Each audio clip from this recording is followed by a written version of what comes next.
உயரமும் உன்னதமுமான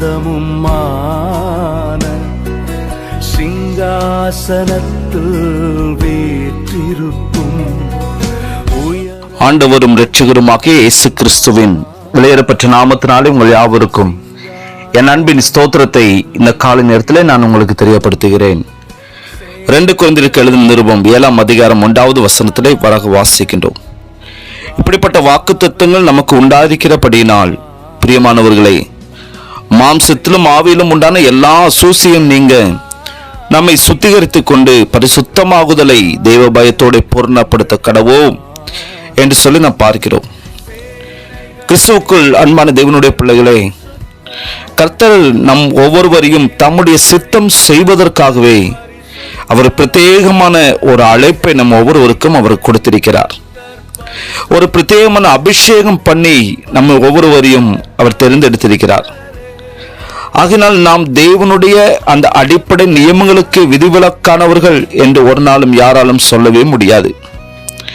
எடுத்துக்காட்டாக நாம் பார்ப்போமானால், கர்த்தர் இஸ்ரவேல் புத்திரரை நோக்கி அந்நிய விக்கிரகங்களை தங்கள் தேவர்களாக கொண்டவர்களுடன், அதாவது புறஜாதியாருடன் சம்பந்தம் கலக்க வேண்டாம், அவர்கள் நிச்சயமாய் தங்கள் தேவர்களை பின்பற்றும்படி உங்கள் இருதயத்தை சாய பண்ணுவார்கள் என்று முன்கூட்டியே அவர் சொல்லியிருந்தார்.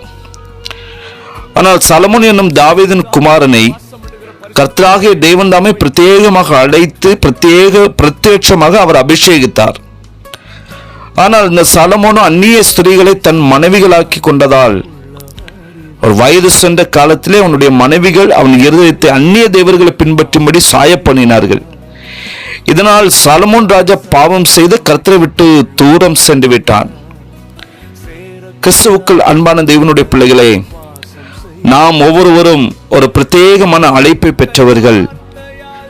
நம்முடைய இரட்சகராக இயேசு கிறிஸ்துவின் விளைவு மதிக்க முடியாத அருமையான அந்த பரிசுத்த இரத்தத்தினால் பாவம் நீங்க முற்றிலுமாய் சுத்திகரிக்கப்பட்டு பரிசுத்த வாழ்க்கை வாழும்படியாக பிரித்தெடுக்கப்பட்டு இருக்கிறோம்.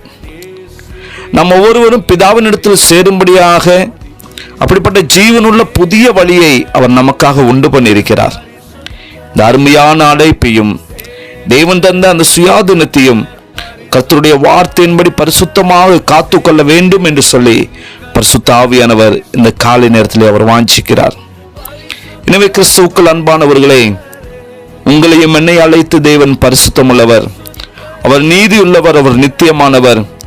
அவரை பின்பற்றி கடந்து சொல்லுகிற நம்முடைய வாழ்க்கையிலே நாம் பரிசுத்தமாக நீதியாய் காணப்பட்டு நம்முடைய வாழ்க்கையிலே அசூசியான காரியங்களுக்கு இடம் கொடுக்காதவர்களாய் மிகவும் பயபக்தியோடு கூட தேவன் நம்மை அழைத்த அந்த அழைப்பை மிகவும் பயத்தோடு கூட காத்துக்கொண்டு தேவ சித்தம் நாம் செய்வோமாக.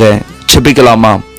எங்கள் பரலோக தந்தையே, இந்த நல்ல காலை வேலைக்காக நாங்கள் உமக்கு நன்றி செலுத்துகிற ஆண்டவரே, தகப்பனே, உம்மை ஆராதிக்கும்படி நீர் எங்களுக்கு தந்த இந்த சுதந்திரத்தை நாங்கள் ஒரு நாளும் அற்பமாய் எண்ணாதவர்களாக, எங்களுடைய சுய விருப்பங்களை நிறைவேற்றுவதற்கு நாங்கள் பயன்படுத்தாதவர்களாக ஆண்டவரே, உம்முடைய கிருபையை சார்ந்து நின்று கொண்டு பரிசுத்தமுள்ள தேவனை பரிசுத்தத்தோடும் நீதியோடும் உண்மையோடும் சத்தியமாய் ஆராதிக்க உள்ளான மனதோடு கூட நாங்கள் ஆராதித்து தொழுது கொள்வதற்கு, உம்மை பின்பற்றி கடந்து வருவதற்கு தகப்பனே ஒவ்வொருவருக்கு நீர் கிருபை செய்வீராக. அப்படிப்பட்ட கிருபைகளை தந்து வழி நடத்தும். இயேசுவின் நாமத்தில் ஜெபிக்கிற நல்ல பிதாவே, ஆமேன், ஆமேன். இருந்தவரும் இருப்பவரும் சீக்கிரம் வரப்போகும் ராஜா இவர். இருந்தவரும் இருப்பவரும் சீக்கிரம் வரப்போகும் ராஜா இவர். சேனைகளின் கர்த்தர் பரிசுத்தர்,